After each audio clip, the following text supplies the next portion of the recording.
Welcome, Trailblazers, to yet another exciting episode of Beyond Success Unleash the New You. You all are here today because you're ready to break through your limits and step into your greatest self. And today we are joined by Amit Gupta, CEO at Blink AI Payments, a disruptor in financial crime prevention software industry. So let's dive in to get some transformative insights from Amit as to what has fueled his journey. Amit, a very, very warm welcome to you. Thank you, Ajay. Glad to be here. Pleasure is all ours. So, Amit, I know 2025 starting, you took up this new role, right? Mhm.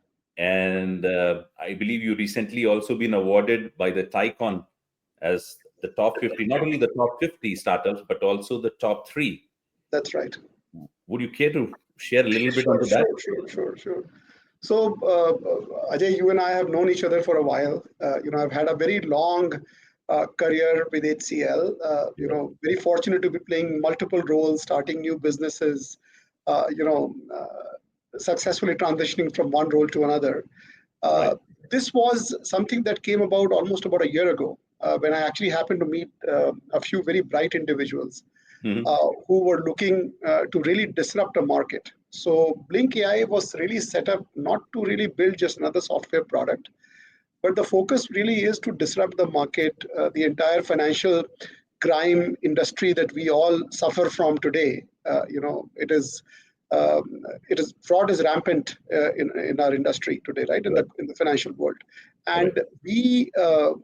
we have set out on a goal to how do you basically disrupt the industry the way it's operating today, the fraud prevention or crime prevention industry, and how do you leverage or marry the deep technology capabilities that the new technologies offer you today and marry them with deep domain expertise. Hmm. Hmm. One thing that I learned before I started this venture, and this, by the way, this venture was on for about a year and a half before I joined it. So it was already funded by VCs, etc., etc. And Right. when I came on board, the whole purpose was to scale this to the next level. Uh, Got you. but the purpose really here has been to disrupt a market, uh, and turn it on its head. So we are looking Mhm. at marrying that whole deep domain expertise that we are very fortunate to have, Right. and the technology capabilities that AI and generative AI, etc., brings to the table. And how do you leverage them together and outpace the competition in a way where it's very hard for them to catch up because they are unfortunately or fortunately for us laden with a lot of legacy technology. Their ability to innovate is not that rapid. And I think both of us have been in our career journeys, have seen those changes happening to different markets, different players, different industries, where Correct. the existing players are not able to really keep pace with the change of innovation, and they're kind of left behind. And that's the kind of sense I got when I got into this opportunity. It makes perfect sense. And for the benefit of the viewers, when Amit said that he and I have known each other for quite some time, let me put some colors and dimensions to that. Sure. Uh, Early 90s, right, Amit? Back in That's right. Lucknow, That's and right. then Lucknow to California Bay Area, then Chicago. We spent so many years together. Hmm. And when he was talking that he has actually had the privilege of leading a lot of innovative, I can personally vouch for that because be it one of the largest deals for us back in North Central region in HCL, right? One of the largest customers. Amit was pioneer to do that for us. When we here in the Bay Area, he actually did the first true integrated IT and remote infrastructure management deal, which was there with one of the leading chip manufacturer companies in the Bay Area for us. And then from there, all the way down to where he was the global leader for our intelligent operations software unit with dry ice at its core. So he's actually conceptualized, built so many businesses for us in HCL. So I would call him, actually, Amit, I'll call you more like an entrepreneur itself, being part under the bucket of a large corporate umbrella. That is true, Ajay, and I feel very fortunate to have been through these journeys, and kudos to HCL to provide these many opportunities, to people like Correct. myself. But yeah, I mean that varied experience inside one organization, trying to do different things every possibly 5, 6, 7 years, has been very, very enriching. Absolutely fantastic. So, Amit, before we dive into the success and the beyond success, which is the one key question, you were fairly comfortable in HCL, had a long stint. everybody knew you right from top. You name anybody, everybody knew you, and that level of comfort zone was there for you. What was that pivotal point which kind of said that, okay, that ignition came in you, saying that let me take up this kind of a fintech leading role, which is going to be addressing a large global problem, and that in a startup mode. Yeah. See, Ajay, I have had a philosophy in life which is kind of a bold, no regrets approach to my career, right? And when this is something that went through my mind, after the Dryas merged with HCL Software. Right. Uh, you know, we at least I felt that I should not be 5 years from now. I should not be looking back and saying, "Oh, I did not do this. I could have attempted that." So that was a big part of taking that risk. Second was obviously, I think to me, it's all about causing a disruption in what you're trying to do, Right. right? Uh, and it's all about the passion that you have for doing something different. uh, I truly believe, and I know it's all about success. Your whole blog and your book is about that. Right. I truly believe that success is actually preceded by passion, right? Always success. If you're passionate about what you do, if you're having a lot of fun in what you're doing, success Right. will automatically follow, right? I go back to our days in Lucknow and then in California and Chicago. Right. One thing that I've always felt is when you wake up in the morning to go to work, how excited are you about going to work? If you are already thinking right from the time you open your eyes on all the things that you're going to accomplish that day and you're excited about getting to work, I think you're in the right place, and success will follow you. But if you wake up in the morning and you start wondering, oh man, I got to get to work again today and I got to face so many people, I got to do this, you probably need to find something else to do. Correct. So I'm a firm believer, and I think if you're passionate, if you are, if you love what you do, the ability to take risk kind of becomes higher because you are Right. just enjoying every moment of it. And Correct. I can tell you, since the time you talked about the first ever outsourcing deal in HCL, etc. That is the Right. time we were discovering a lot of things ourselves. And even now, this new stint for me is absolutely so fulfilling and so gratifying. I'm learning something new every day. I'm very passionate about what I'm doing, and I'm having a time of my life right now. I mean, just being so fortunate to be here. Right. Right. Right. No, Amit, what you said is resonating so well with me. And if you'd recall, we used to have this concept also saying that if you have pride in what you do and you have a lot of passion in Absolutely, it, results will follow. And you can absolutely. nicely dovetail that into saying that if that passion is there, success is ultimately going to follow you because you plan to do things so involved and you feel so proud about doing things across. Success and results obviously are going to follow you. So, Amit, the definition of success, we've heard so many definitions. You do a Google, you'll find hundreds of definitions of success which are there. Mhm. Is there a particular definition which is close to your heart in a simple way? Like I said, Ajay, see, in my mind, success is not about a goal, about a pursuit. I think Mm-hmm. a lot of us equate success to a transaction, right? Mm-hmm.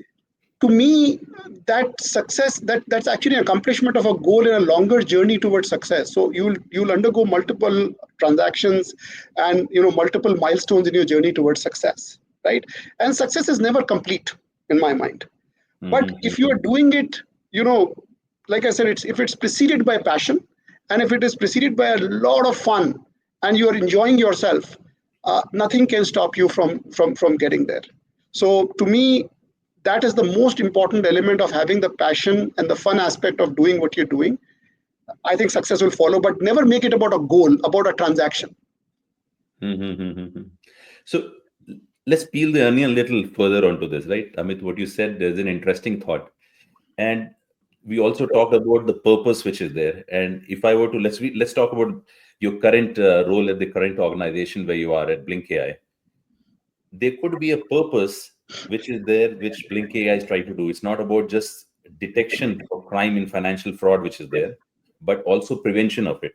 Now you Mhm. have a purpose which is there, but then private equity, venture-backed companies, you'll have financial goals which are there. How do you find that balance between both of them? Like I said, these are all different KPIs or different milestones in the journey towards success, right? Mm-hmm. Uh, you set yourself a goal saying that we want to be, I'm just making up a number here, this is not a commitment to any investors, to our investors. Let's say the goal could be to be $100 million company, or a $1 billion valuation company, whatever that Right. goal might be, right? There are multiple milestones that you have to take, and Correct.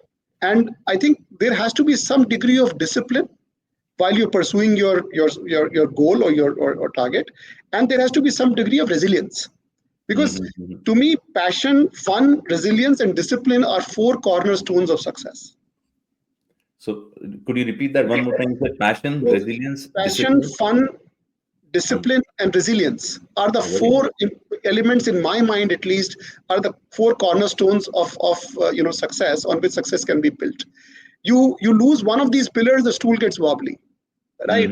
So good. and fun is constant in nature, right? Passion is constant in nature, it comes from your gut, right? But discipline and resilience is something that you always have to work towards, because especially in the current role that I am, and I've played so many roles where I've been in part of new businesses, Right.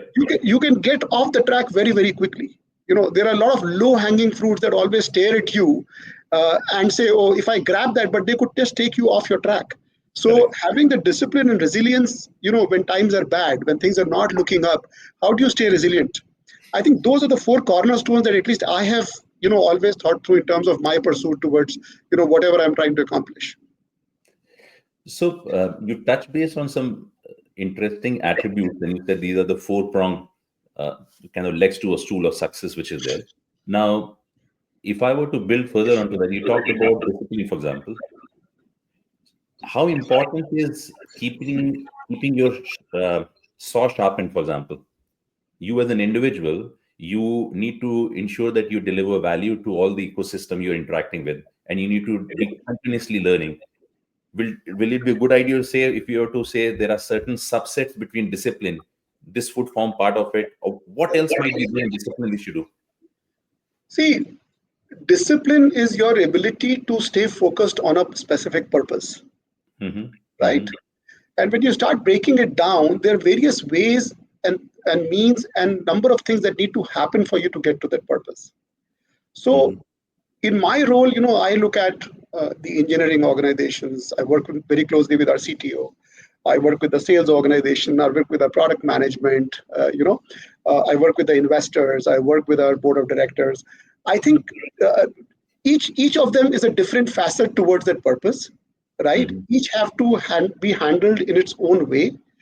But the key is, how do you make sure that you are motivating the organization to get to that purpose and everybody is reading off the same page and the same script, right? Right. I think Right. that's a very very critical aspect of success in my mind, because as a leader you always need to make sure that you have enabled the organization to a manner and made sure everybody stays uh, you know clued in to the same page and the reading of the same script, because that's the biggest challenge that you see, whether it's a large organization or a startup. People Mm-hmm. tend to wither away. I think the role of a leader, which will lead you to your goal or success or whatever you want to call it, is Right. when you are making sure that everybody's aligned, right, and reading off the same script. I think to me, that's the number one job of a leader. There are Correct. various means and ways to get there. Right. Right.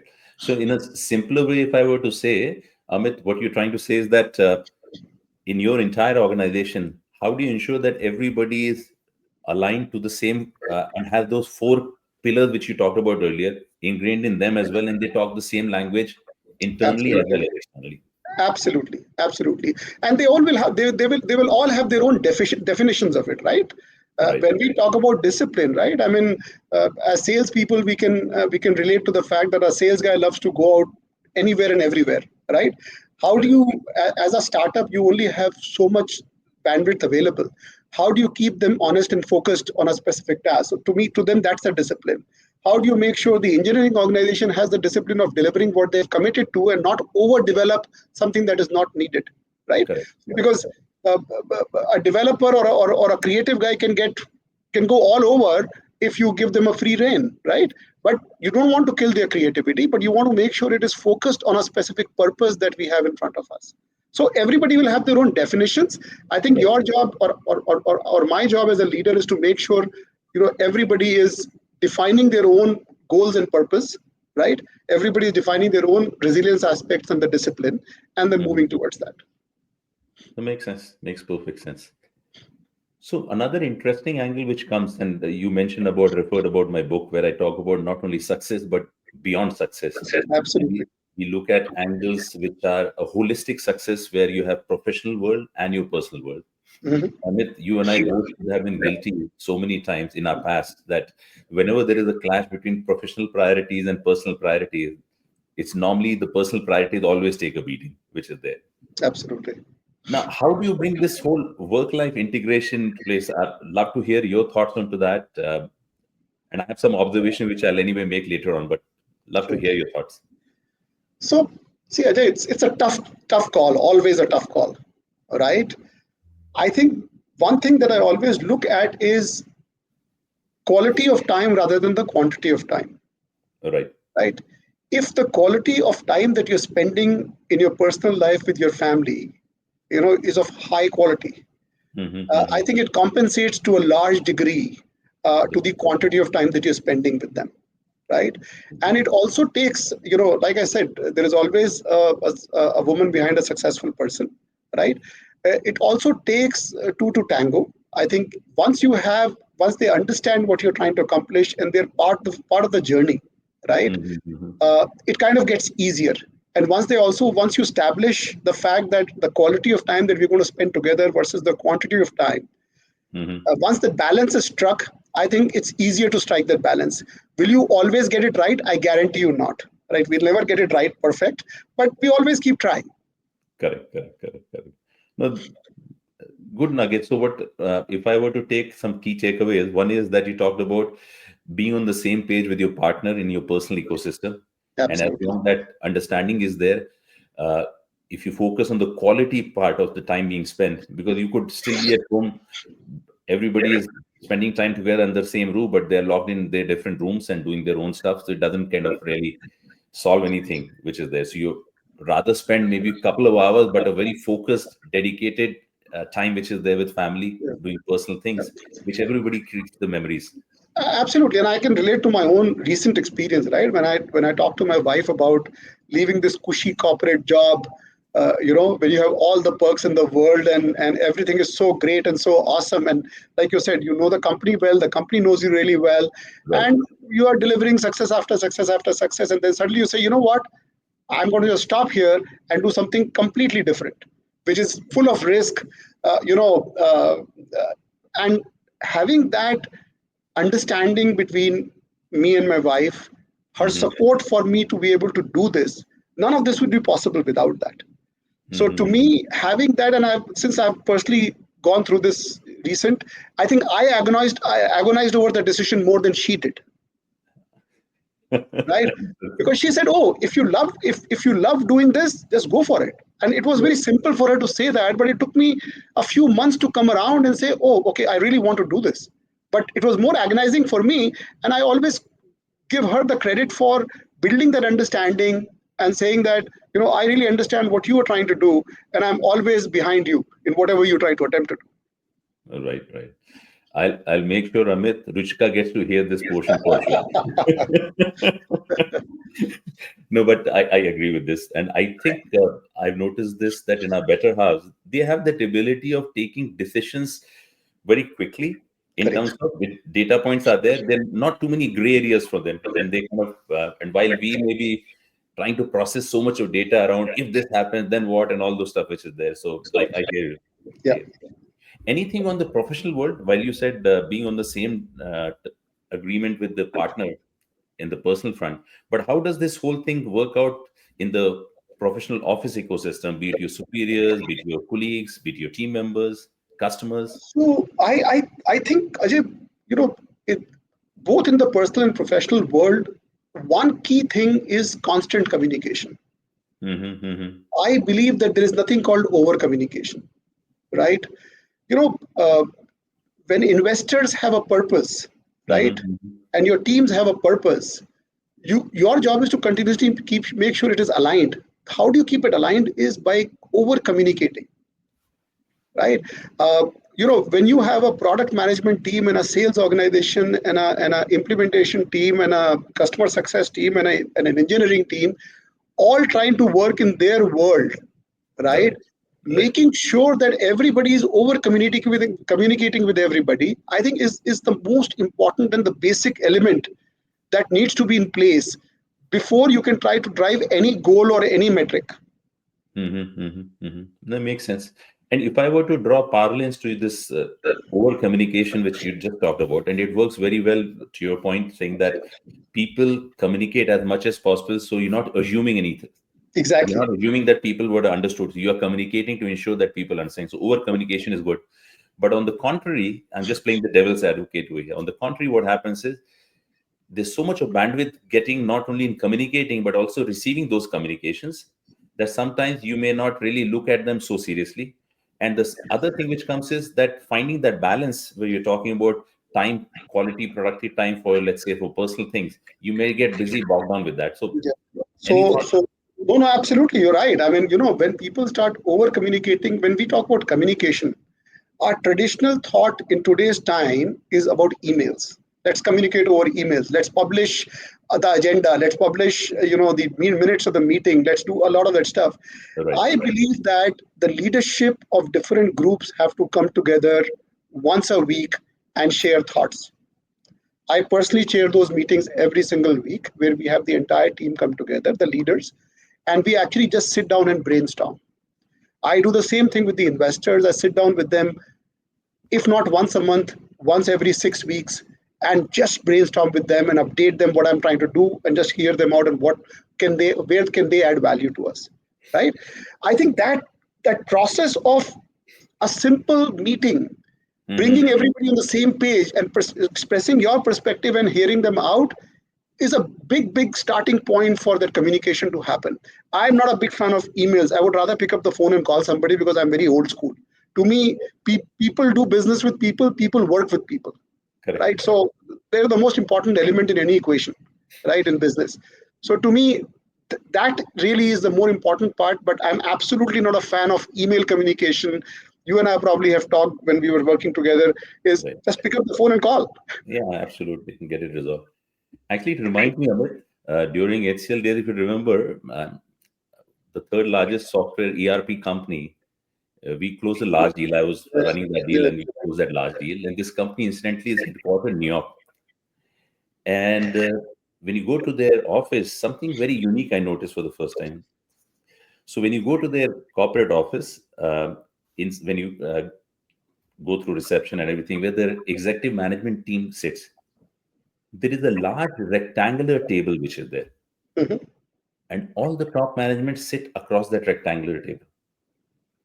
And I was a little puzzled, and I asked the question to them, and asked their president over there and the CTO over there, saying that, hey, this is the first time I'm seeing this kind of a layout. What's the rationale behind it? And what he said was something very similar to the concept which you were just alluding toward. And he said, for us, decision making is so fast in this kind of environment. It doesn't need that somebody is sitting somewhere where you have to fix a meeting to ask something, thought comes, you speak to somebody, boom, action taken, done, move forward in life. Absolutely. Absolutely. I mean, and that is, like I said, people work with people, emails don't. Right, absolutely. So, I so it get is, that. yeah. I get that. So, this element where you talked about, there is also a big role of your own emotional well being, which is there. When you get into this whole work pressures, finding that work life integration, emotional well being, self care comes in. Are there anything specific which you do to keep yourself grounded, keep yourself emotionally well stable? So I think the first thing that I do on a very regular basis is, look for those sources of stress and cut them off. Interesting. Interesting. Okay. This could be a chapter in discussion, Amit, by itself on a couple of hours can be on this topic itself. Absolutely. And I'll give you a simple example, right? I Uh-huh. mean, uh, there are a lot of, we all consume news, Hmm. right? Hmm. And until about 10 years ago or 11 years ago, I was consuming news and I was getting stressed about things that were just not in my control. And the way the world works today is once you start a specific stream of news, they keep feeding you more. right? Because they figured out what you want to read, and Right. they kind of trying to shape your opinion. And I just cut all the sources of news in 2014 or 2015 or somewhere around that. And the only news I read is the headline news that I like to read just to know what's going on, and I can dive deeper into a source specific news article if I want to. But other than that, I'm very happy watching the local news where somebody's dog ran off, or something else like that happened, because Right. to me that was a big source of stress. We don't realize a lot of things that we consume today as social media or news or whatever else you call it are Right. actually a big source of stress. So I look for those sources of stress as an example, and I try to see how do I cut them off. If not cut them off, how do I limit them so that they are not causing an unnecessary stress on my emotional well-being, right? That the second thing that I always do is I always try to take on what I think I'm able to do. You know, I will Mm. not never fill my plate with more than I can handle, and I'm very upfront about this, and saying, I will not be able to do this. The power to say no, I think, is the second thing that actually impacts your emotional well-being in a big manner. So if Mm. you ask me for two mantras that I personally follow, one is cut the sources of stress, and use the power of no effectively. Don't abuse it, but say use it effectively. Very nice, actually. Very nice. Another angle to what you just said about saying that cut the sources of stress and news being one big element to that. I personally believe that there's so much of negativity in the media news today. So not only the stress part comes in, but when you start consuming that, you also start to get a lot of negativity inside yourself, despite you being good. Absolutely, So, absolutely, yeah, absolutely. yeah. And I, actually, I yeah, sorry. I've seen news junkies who are like stressed about every single small thing that's happening, and I'm like, why? Can you do anything about it? No. But you Correct. are just consuming it and becoming more worked up about it, and it's just kind of distracting you from your own purpose. Right, So right, it could be also, a lot of time I say, it's not only the news. News is just an example. It could be also a person, right? right. So it could be anything. It could be your work environment. It could be a person. It could be new source of news. I think if we can identify those sources of stress, and a lot of times it's not possible to sever them, but Right. limit them in a manner where your well-being is not being impacted. I would always look for those sources of stress. Very nice. So believe it or not, early 2000, I took a call. In my home, you'll not find a TV connection, which is there. We don't watch news. And this I'm talking early 2000, we started doing that. Uh, and I'm also on a quest for my own spiritual journey, Amit. One other thing which I realized, what you just said, apart from the fact that it helps you emotionally well-being for your own self, I think if we do this, we are also doing a social responsibility, which you're doing. And I'll tell you why. This content creation team, whichever creates the content, they're creating those contents because there are people out there in the world consuming that content. Absolutely. So if we stop consuming that content, those content creation team are going to be forced to start creating the right content, not negativity, more on positive side and well-being, which is there. So that's another kind of a segue to what you were saying. Yeah. Yeah. Okay. If you ever subscribe to, if you have an iPad or an Apple device, Apple actually has an app for news, and in that there is a very small section which most people do not know about, is good news of the day. Right. Right. If you just read that or glance through that, it actually is a positive motivator for you to see all the good that's happening in the world, Correct. right? So I always look for those nuggets which can actually help me, in a positive way rather than just cause stress for me. But those are my personal mantras that at least I follow. No, these are very nice one, and I hope whoever is going to be listening to this will get those nuggets and take those learning for themselves to apply in their life. And I can, since I told you that I've been doing that, and I can vouch for it. It works like magic. It works Yeah. like magic. Rather than getting bogged down with every small thing which you hear, you keep yourself focused and find those quality time at work as well as with family as well. So, 100% agreement over there. Okay, so Amit, you talked about those four pillars which were there, resilience being one of it. Mhm. And I've heard different definitions which are there on success, which is there. One of the interesting definition I remember, I think it was from Winston Churchill, or And he said, success is your ability to move from one failure to another without losing your enthusiasm. That was his way of defining, right? So we all go through so much of setbacks, failures, which are there in life. Is there any storyline which you like to share about from your life as which was a setback and how you kind of faced that and you came across that, which might be helpful for the audience? So, see, Ajay, like I said, I've been very fortunate to have had either participation or leading establishing of new businesses for the last probably 30 years now, right? Right. Uh, I think the first step in my mind is when we talk about resilience. I think the Mhm. first step in my mind is making sure define the course that you want to be on, right? And once you define the course you want to be on, which is tightly linked to the purpose that you are pursuing, right? Then Mhm. just staying that course is the most important element. And then you start breaking it down and saying, okay, what are the things that I need to do to stay the course, right?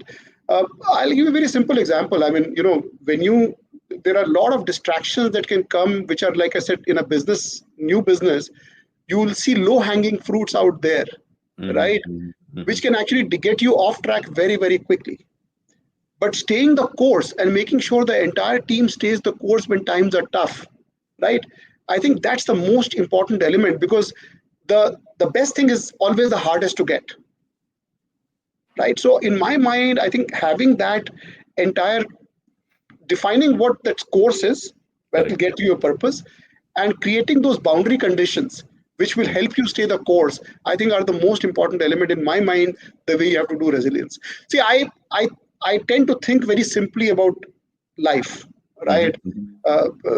The only thing that I think very complexly about is golf. But for me, life, you know, yeah, like I always say, life is a game, but golf is serious.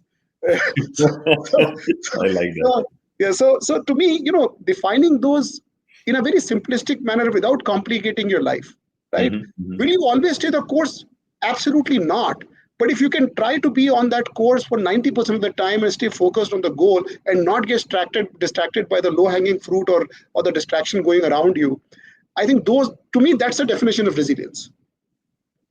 Very nice. Very nice. So as long as so there would have been a see when you do, especially when you start up new business units which are there, those things do come across, right? So there could be low Absolutely. hanging fruits. There could even be some a very tangential kind of route which you can take, thinking there is a big thing which can get accomplished, and in that process you might lose what you could actually were destined to accomplish.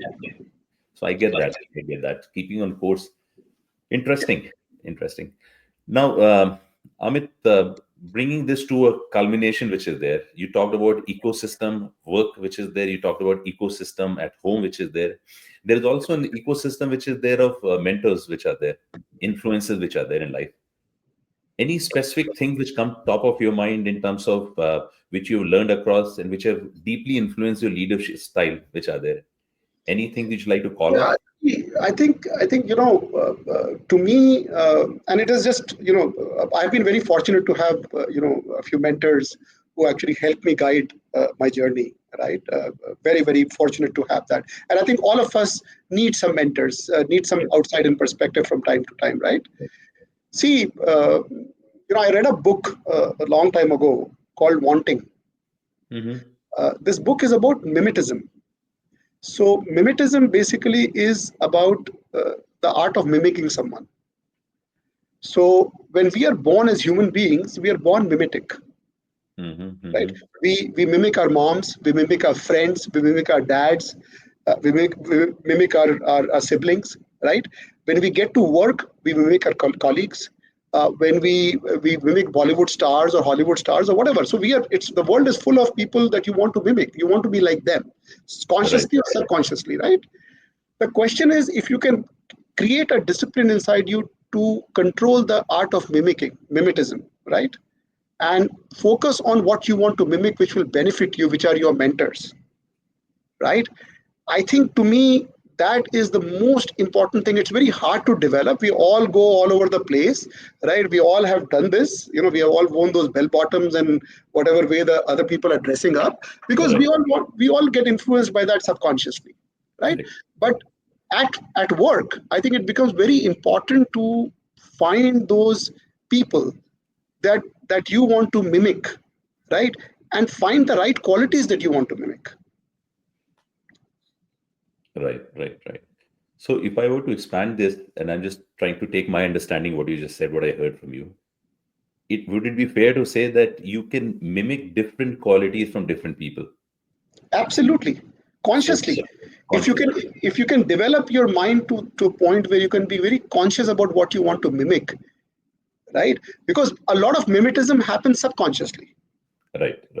We see a movie, we see, a show, we see TV news or whatever. We just, it's human.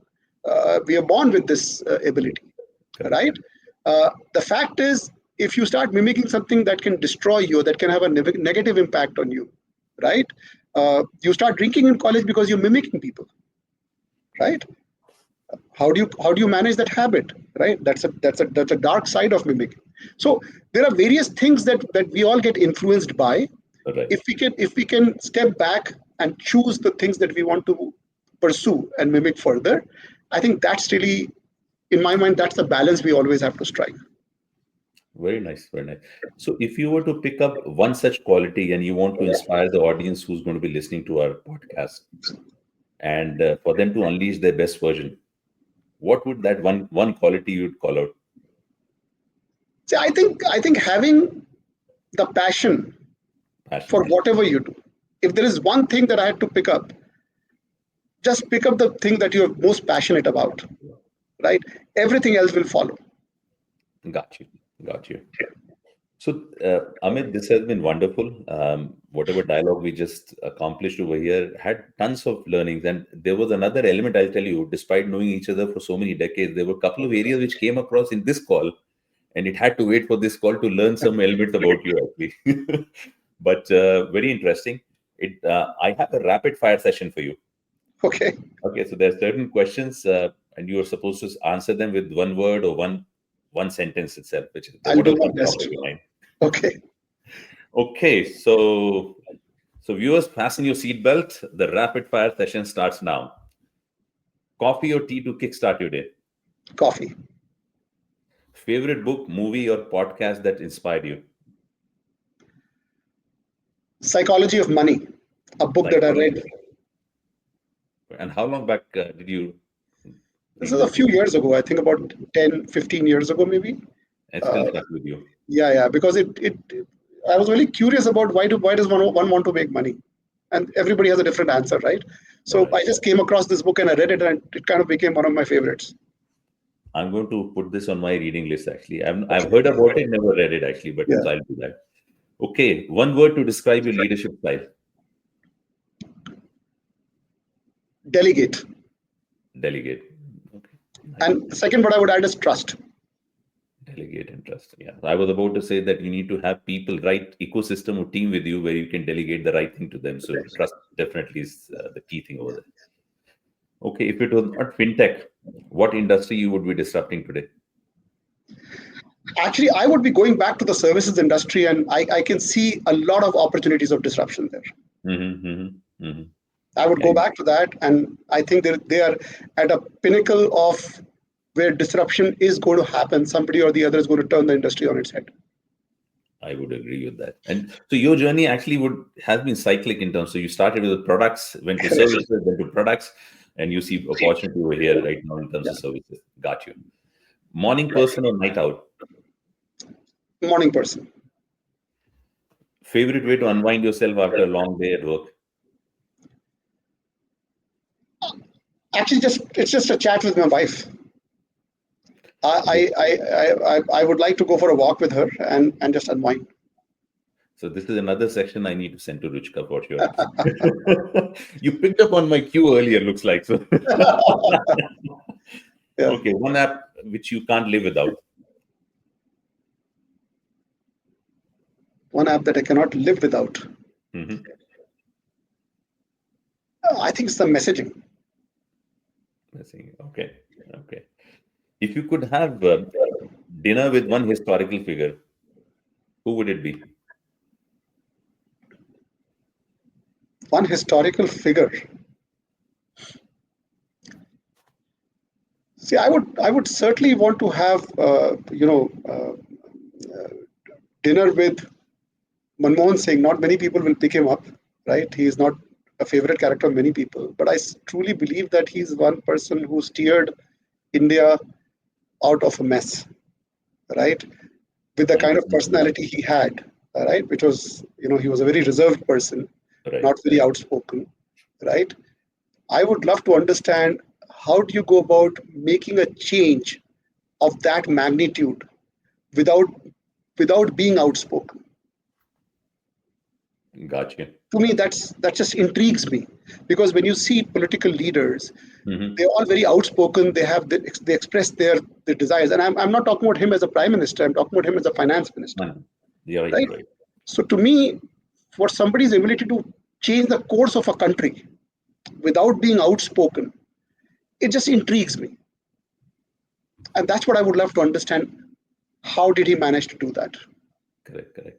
And for the benefit of some of the viewers who do not come from India, Dr. Manmohan Singh, when he was the finance minister in 1991, he opened the economy of India to the world and all the corporates, and that kind of helped India boom its economy and bring those disruptions and transformation which are there, which Amit is referring to.